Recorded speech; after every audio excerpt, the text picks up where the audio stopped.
Hey guys, look what I got. That's right, I got the UMX Waco 2S brushless biplane. I'm going to quit talking, we are going to open up the box and we're going to see what's going on inside. Alright guys, here's what we've got going on inside the box. As you can see, this thing only comes with the plane. There's no battery, there's no charger.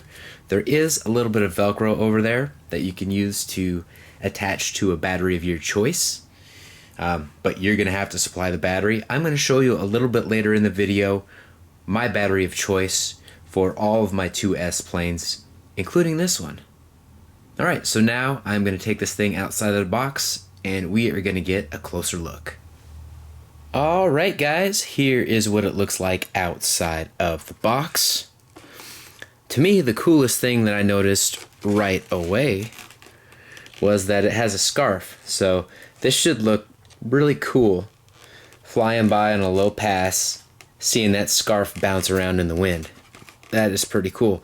One of the downsides that I noticed, and this is pretty apparent or a frequent occurrence on UMX planes quite often these days, for whatever reason, I really don't know, but there is a difference in how level each side of the elevator is. I'm not sure if you can see that, but in person it's quite apparent.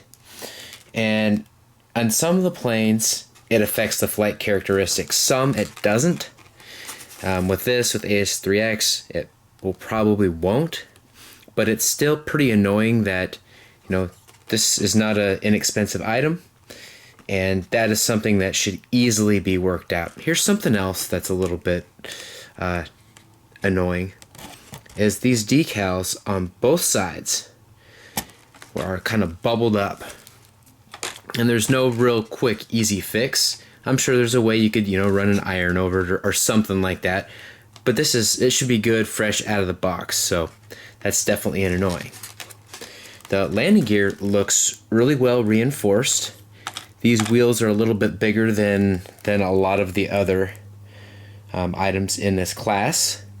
This also has some looks like it's carbon fiber reinforced landing gear, both on the strut thing and that wire there, which is very cool. So should be fairly durable. Here is the battery compartment right in there. And of course, right up front and center, you've got your 3000 kV brushless motor, 2S brushless motor, which I will probably at some point be trying one of my BattleBat 3S batteries in. Not right away though, I at least want to get a little fun in before I risk doing any damage to this motor. I haven't had any problems with that in the past, but it will void the warranty, so I'm not going to do that at least for a little while.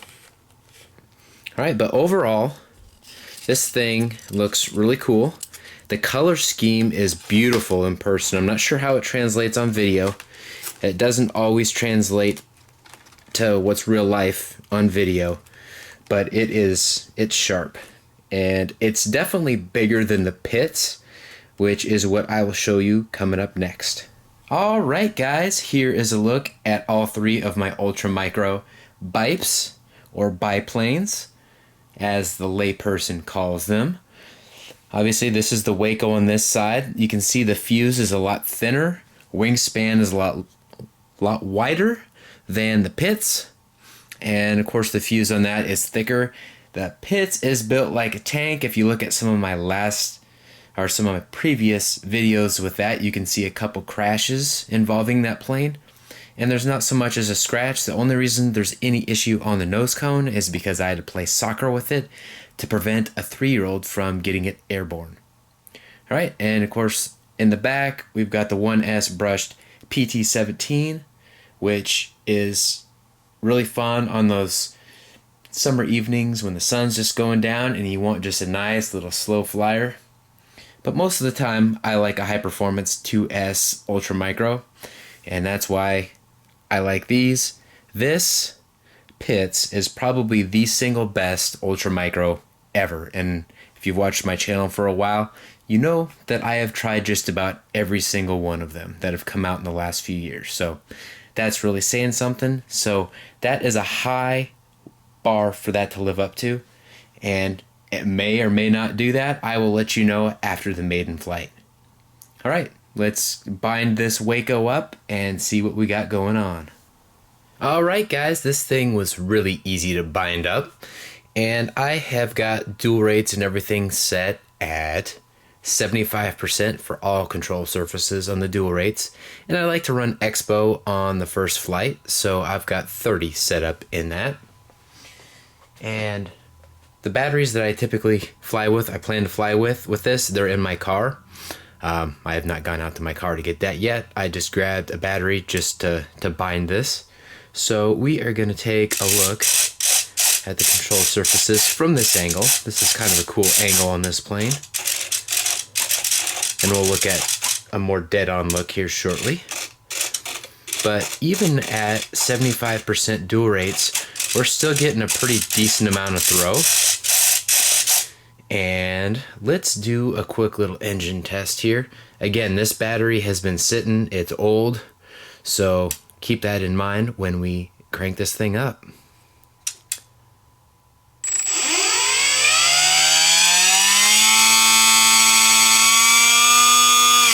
That was at 50%, and the plane was wanting to almost turn on me there, so I turned it off there. So this thing definitely has some power with that 3000 kV motor.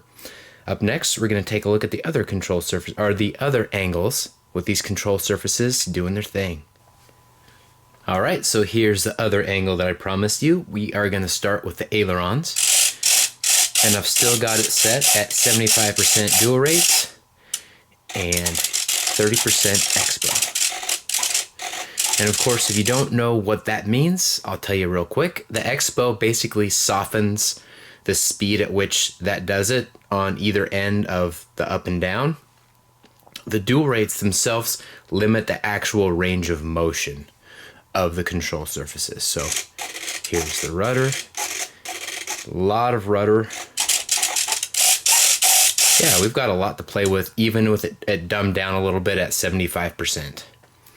Let's see if this thing will taxi. Yeah, it taxied nicely. Taxied nicely on this little fleece thing I've got going on here. This is going to be awesome, guys. I'll be right back with my final notes. All right, guys. Let's do a quick pros and cons here. Wrap this thing up until we can get it in the air. Let's start with the cons. There are two cons. The first is the bubbled stickers. I'm not a fan of that. There should be more attention to detail on that. The second is the elevator asymmetry. Not a fan of that at all. That should be nice and level. That should not be an issue at all. And that seems to be a trend on the last few, which I'm not a fan of. However, there are a lot of pros. It looks great. This paint scheme is fantastic. It's really stunning in person. It's got a great size. It's not so small that it's going to get blown around in the wind, but it's not so big that it limits where you can fly it. So it's the best of both worlds in that regard. Of course, it's got the 2S brushless 3000 kV motor, and it's also got some really well-built landing gear. All right, that wraps it up until we can get it in the air. Like, comment, and subscribe. GBLynden out.